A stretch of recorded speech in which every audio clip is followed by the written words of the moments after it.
السلام عليكم ورحمة الله وبركاته. كيف حالكم؟ السلام عليكم. الله يحفظكم. الحمد لله والصلاة والسلام على رسول الله صلى الله وسلم وبارك عليه وعلى آله ومن والاه، وأشهد أن لا إله إلا الله وحده لا شريك له، وأشهد أن محمدا عبد الله ورسوله صلى الله وسلم وبارك عليه وعلى آله، ورضي الله عن أصحابه الطيبين. ثم أما بعد، ذكر أخلاق النبي صلى الله عليه وسلم وشمائله الطاهرة صلى الله عليه وسلم. أما هو فهو أطهر الخلق نسبا ومولدا صلى الله عليه وسلم. الموضوع ده بيأثر طبعا، الموضوع ده بيأثر جدا. يعني الإنسان المحترم ابن ناس محترمين، طيب ومحترم فيه، يعني الأصل ناضح عليه. إنما تجيب ناس يعني زي الناس ما بتسميهم كده بيئة، الأب سباب والأم قذافة وأحوال. يعني أما هو صلى الله عليه وسلم فلا لا. قال البخاري رحمه الله تعالى عن أبي هريرة رضي الله عنه أن رسول الله صلى الله عليه وآله وسلم قال: بعثت من خير قرون بني آدم. بعثت من خير قرون بني آدم قرنا بعد قرن، حتى كنت من القرن الذي كنت فيه. الناس دول أحسن ناس، اللي أنا بعثت فيهم دول أحسن ناس. الله. وفي صحيح مسلم عن واثلة بن الأسقع، وهذا حديث مشهور، قول النبي صلى الله عليه وآله وسلم: إن الله اصطفى قريشا من بني إسماعيل، واصطفى بني هاشم من قريش، واصطفاني من بني هاشم. الله. الحمد لله. قال تعالى: نون والقلم وما يسطرون، ما أنت بنعمة ربك بمجنون، وإن لك لأجرا غير ممنون، وإنك لعلى خلق عظيم. وإنك لعلى خلق عظيم، فستبصر ويبصرون بأيكم المفتون. الله. وعن ابن عباس في قوله: وإنك لعلى خلق عظيم، أي وإنك لعلى دين عظيم وهو الإسلام. الله. خلق الناس، الإسلام ده خلق الناس، خلقهم توحيدا وخلقهم عقائديا. الحمد لله. وخلقهم بس عشان أخونا اللي هو زيد أمير هذا، ما هو عيد الله الأكبر؟ أنا أقول لك حالا، تفضل، قد وصلتك الإجابة فورا. الحمد لله.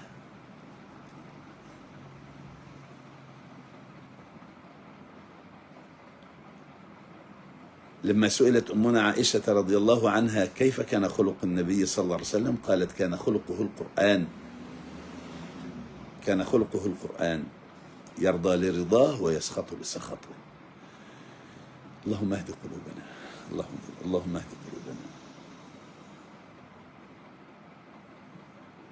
مهما أمره به القرآن امتثله، ومهما نهاه عنه تركه. هذا ما جبله الله عليه من الأخلاق الجبلية الأصلية العظيمة، التي لم يكن أحد من البشر ولا يكون على أجمل منها. لا سبق ولا يلحق أحد بصفة أخلاق النبي صلى الله عليه وسلم. فلا سبق أحد ولا يلحق أحد، هو مفرد عن الخلق أجمعين صلى الله عليه وسلم. لا إله إلا الله. ولما سئلت أمنا رضي الله عنها كيف كان خلق رسول الله صلى الله عليه وآله وسلم، الحمد لله.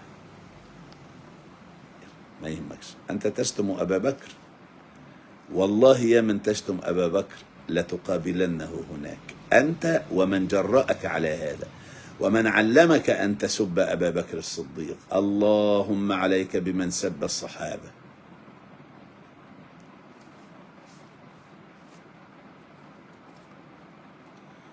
اللهم صل وسلم وبارك على نبينا محمد وعلى آله الكرام الطيبين. الحمد لله. قال هنا، قالت أمنا رضي الله عنها: كان خلق رسول الله صلى الله عليه وسلم، ثم قرأت سورة المؤمنون: قد أفلح المؤمنون. قد أفلح المؤمنون الذين هم في صلاتهم خاشعون والذين هم عن اللغو معرضون والذين هم للزكاة فاعلون والذين هم لفروجهم حافظون. الله أكبر. إلا على أزواجهم أو ما ملكت أيمانهم فإنهم غير ملومين فمن ابتغى وراء ذلك فأولئك هم العادون، إلى آخر الآيات.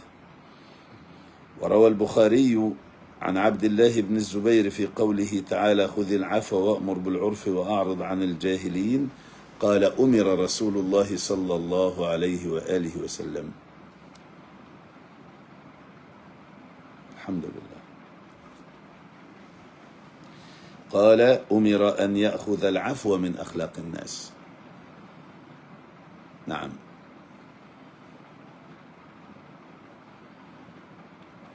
نعم، رضي الله عنهم أجمعين، رضي الله عنهم أجمعين. آمين آمين.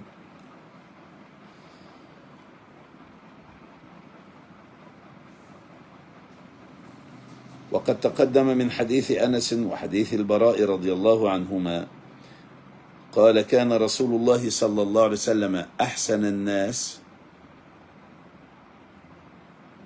الحمد لله الحمد لله.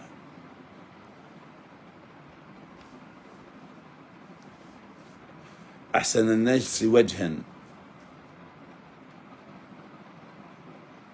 أحسن الناس وجها، وأحسنهم أدبا خلقا صلى الله عليه وسلم. أختنا سارة تقول: ادعوا لي أموت. لا تيأسي يا سارة، مهما حدث لك لا تيأسي، اصبري، وسوف يجعل الله لك من كل هم فرجا ومن كل ضيق مخرجا. يا سارة أكثري من قول لا حول ولا قوة إلا بالله.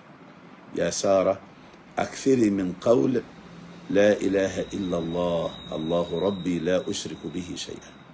لا إله إلا الله، الله ربي لا أشرك به شيئا. يا سارة أكثري من قول لا إله إلا الله الحليم العظيم، لا إله إلا الله رب العرش الكريم، لا إله إلا الله رب السماوات ورب الأرض ورب العرش العظيم. يا سارة ادخلي كده على الباحث واكتبي أدعية تفريج الهم. خلاص، ربنا يفرج همك يا سارة ويستر أمرك، لكن لا تتمني الموت.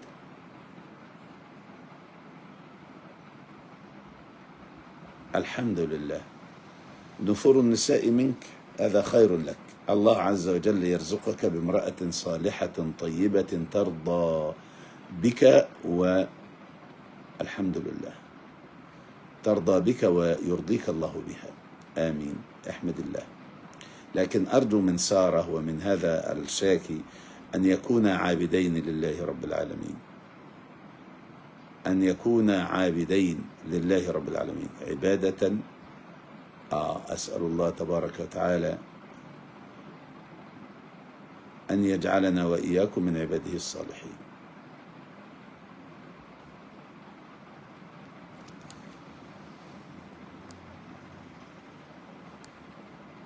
الحمد لله.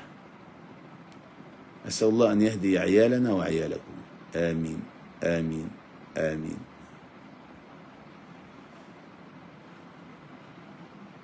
هنا يقول أخونا أبو ملك، يقول: ليه بحس دايما إن ماليش مكان هنا في الدنيا وإني مش هرتاح غير لما أموت وأروح عند ربنا؟ صحيح، إحساس جيد، إحساس جيد، لكن ماذا أعددنا لها؟ يعني الرجل الأعرابي لما سأل النبي صلى الله عليه وسلم وقال: يا رسول الله متى الساعة؟ متى الساعة؟ كل شوية يقول له: متى الساعة؟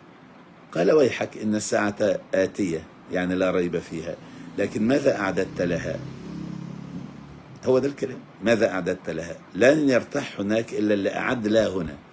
فوحد الله لا يشرك به شيئا، وعظم رسول الله صلى الله عليه وسلم وسنته، وعظم أصحاب النبي صلى الله عليه وآله وسلم، وترضى عنهم وعن التابعين، ولم يخالف بينهم وبين آل البيت الكرام. هؤلاء أهل نجاة، وأدى الفرائض تامة غير ناقصة، أحل الحلال وحرم الحرام. ربنا يحفظكم. اللي عايز يسأل يتفضل. عليكم السلام ورحمة الله وبركاته. ربنا يحفظك يا أبا طيف. أسأل الله أن ينفعنا وإياك. مروة تقول ادعو الله لي أن أنجح بالبكالوريا. شوف يا مروة، أنا ما دعاني أحد من النساء أن أنا أدعو لهن بوظيفة أو شهادة إلا وقلت اللهم زوج هذه المرأة أو هذه الفتاة زوجا صالحا يرضيها ويرضى بها ربنا عليه، ويرضيها ويرضى ربنا عليها به. ربنا يرضيك بزوج صالح. إنما البكالوريا وما شابه إيه نهايتها يعني؟ أسأل الله أن يصلح أبناءنا أجمعين، ربنا يحفظهم. هذا يقول نصيحة للشباب. بصراحة نصيحة للشباب، حذروا تماما الفيديوهات اللي نازلة. يعني أنا بروح كده على اليوتيوبات دلوقتي أشوف لا والله حرب مشنة، والله يا شباب حرب شديدة جدا. عارفين الحرب الشديدة دي جاية منين؟ الحرب الشديدة دي دلوقتي جاية في الشهوات مباشر. نساء بتتكلم كلام مكشوف على طول كده وكثيرات. ايه ده يا اخوان؟ ايه ده؟ مين اللي طلق دول علينا؟ لذا اقول للشباب لو تعرفوا تفصلوا العالم دي كلها افصلوها. تعرفوا على طول كده تشيلوهم لحسن لا ده خطورة عظيمة، خطورة عظيمة. الحمد لله. ربنا يزوجك يا بنتي يا مروة. طول الله عمرنا وإياك على الطاعة، آمين. أقوى دعاء لصلاح الأبناء الذي في سورة الأحقاف: ربي أوزعني أن أشكر نعمتك التي أنعمت علي وعلى والدي وأن أعمل صالحا ترضاه وأصلح لي في ذريتي إني تبت إليك وإني من المسلمين. ربنا يحفظكم. الطير الجريح ليه جريح؟ عليكم السلام ورحمة الله وبركاته. ربنا يحفظك. وخلاص يا مروة قد دعيت لك، الحمد لله. اللهم احفظك يا ولدي. هانو هذا ولا هاني؟ ربنا يحفظكم.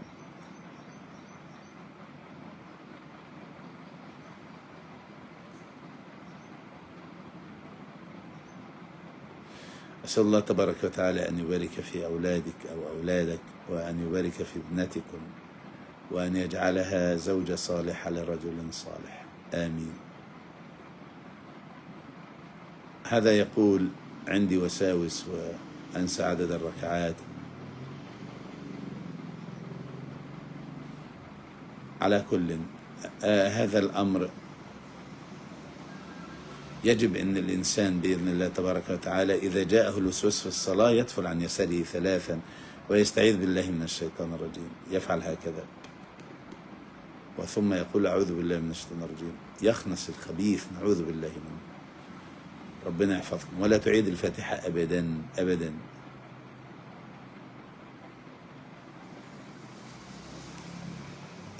هذه زهرة تقول أنها لما بدأت تلتزم يعني بالصلاة بتحس أن هي بتصلي روحها بتطلع. هذا من الشيطان. ادفلي عن يسارك أيضا أنت 3 واستعيذ بالله من الشيطان الرجيم. وبعدين تمتعي بما تقولين. افضلي كده تذكري الله يعني وانت بتقرأي بتبقي فاهمة انت بتقولي ايه. تمتعي بذلك. يعني أمر الكلام على قلبك، على عقلك. أنا نصحت الشباب الحمد لله. أي نعم، عندي قناة على اليوتيوب. أجبتك. خلاص يا مروة دعيت لك. ربنا يحفظكم. نعم. هذا يقول لماذا يوجد اختلاف بين الأئمة؟ خذها قاعدة يا ولدي: إجماعهم حجة بالغة. خلاص. واختلافهم رحمة واسعة. إنما اختلفوا باختلاف أئمتهم ومشايخهم. هؤلاء الصحابة رضوان الله عليهم دخلوا البلدان ودعوا إلى الله تبارك وتعالى، وتربى على كل صحابي عالم من العلماء أو جملة، ثم أنهم بعد ذلك برحمة الله وفضله كلهم مقبول عند الله تبارك وتعالى ما داموا يتبعون هدي النبي صلى الله عليه وسلم. قد أخبرتك لماذا. الحمد لله.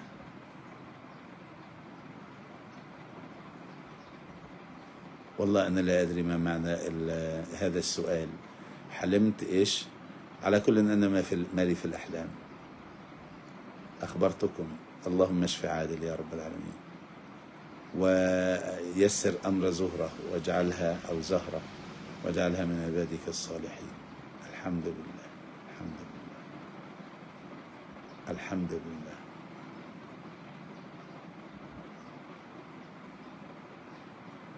ربنا يحفظك.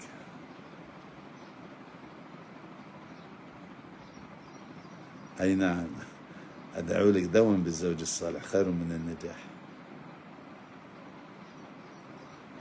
اللهم يا ربنا اشف الطفل فهد بن حارث يا رب العالمين وبارك في عمره.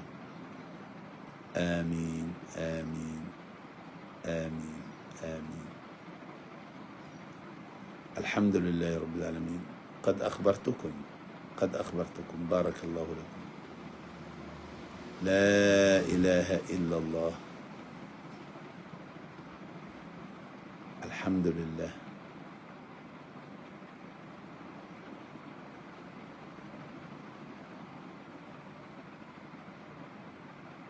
هذه أختنا هدى تقول: لماذا نجد أن من يعمل بالسوشيال ميديا يعيشون بنعيم تام؟ من قال هذا؟ أنت تقصدين المال يعني؟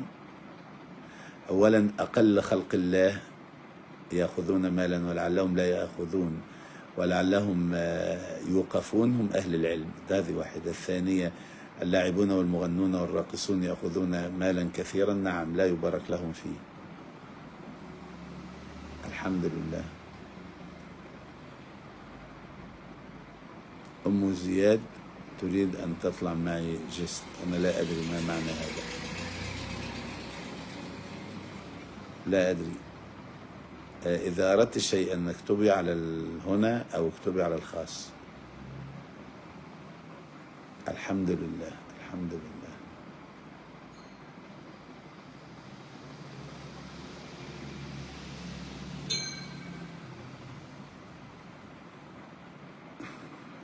يعني هذا الوسواس لأننا الحمد لله لأننا نعطيه أذننا. علاج الوسواس ما أمر به الله عز وجل ورسوله صلى الله عليه وسلم. أمر رسول الله صلى الله عليه وسلم بالتفل عن اليسار 3 والاستعاذة بالله من الشيطان الرجيم دوما يذهب الوسواس، والمعوذات تذهب الوسواس. قل أعوذ برب الفلق وقل أعوذ برب الناس. بارك الله لكم. أسأل الله أن تنجح يا جواد وتكون من الصالحين، أهم من النجاح. تفضلي يا أمي، قولي سؤالك اكتبيه أو ابعتيه على الخاص. ربنا يحفظكم. أما أن تطلع معايا على أنا أخاف. الحمد لله. وعليكم السلام ورحمة الله وبركاته. لا أدري معنى طيب. هذه مريم تقول أن زوجها لا يصلي ولكن كسلا. تكلمت كثير معه ولكن مش غير نافع يعني. على كل من لا يصلي يجب أن تهجره امرأته. يجب أن تهجره امرأته، لأن هذه ترك الصلاة بلية عظيمة.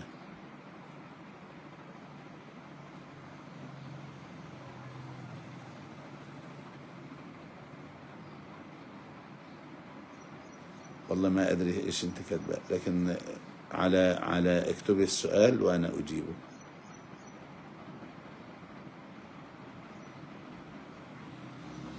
الحمد لله.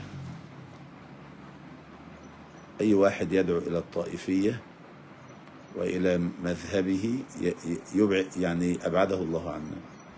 اللهم ارزقنا حجا مباركا يا رب العالمين. اللي بده يتكلم معايا على الخاص، ما هو على العموم. هل دم الإنسان نجس؟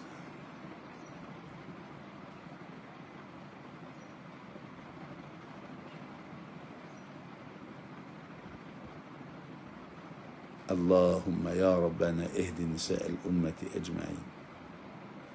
الحمد لله.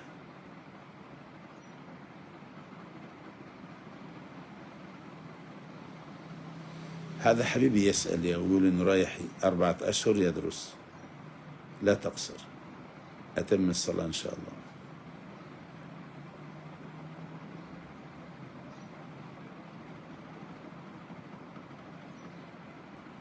في هذا القدر كفاية، وصلى الله وسلم وبارك على نبينا محمد وعلى آله.